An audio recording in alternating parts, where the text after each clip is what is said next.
حضرت عمر فاروق جیسا دلیر اور جرری آدمی جمعہ پڑھانے مسجد میں داخل ہوئے تو جناب ابو ایوب انصاری دروازے پہ کھڑے ہو گئے، کہنے لگے عمر تیرے نوکر نہیں، ٹائم پہ آیا کر، بڑی دیر سے کھڑے ہیں، کیوں دیر سے آیا ہے؟ بڑے جلالی تھے نا حضرت عمر، لیکن وہ جلالی اس وقت تھے جب کوئی ظلم کرتا تھا، اور ذات کے لیے جلالی نہیں تھے۔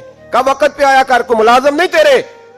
تو سیدنا فاروق اعظم منبر پہ چڑھے اور فرمانے لگے اللہ ابو ایوب انصاری کا بھلا کرے، جب تک اس طرح کے لوگ موجود ہیں کوئی بادشاہ بگڑے گا نہیں، اللہ اس کا بھلا کرے، اس نے میری توجہ صحیح۔ اور پھر عمر رو پڑے، رو کے فرمانے لگے مسلمانوں معاف کر دو، غلطی کوئی نہیں، میرے پاس کرتا ایک ہی ہے، اور عبداللہ کی ماں نے وہ دھو کے خشک ہونے کو ڈال دیا تھا، غریب ہوں، کرتا دوسرا کوئی نہیں، تو وہ ذرا نا خشک ہونے میں آ کے دیکھ لو، ابھی بھی گیلا ہے، مجھے معاف کر دو، میری غلطی نہیں ہے۔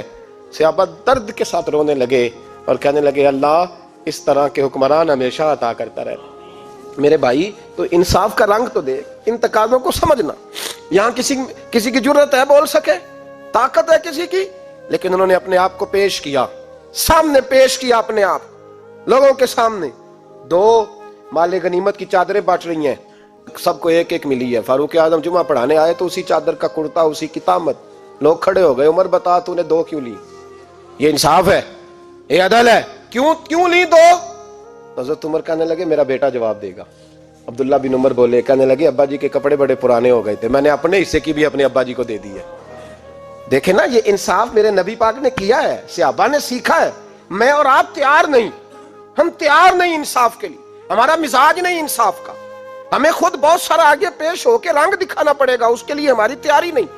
اس لیے ہم حکمرانوں کو گالی دے کے چپ کر جاتے ہیں، اس لیے ہم وکیلوں کے کہتے ہیں بکتے بڑا ہیں، جج بکتے، یہ باتیں کر کے ہم خاموش ہیں، ہم پیش نہیں کر پا رہے، ابھی تک ہم اپنے آپ کو کھڑا نہیں کر پا رہے کہ ہم سے مطالبہ کرو انصاف کا۔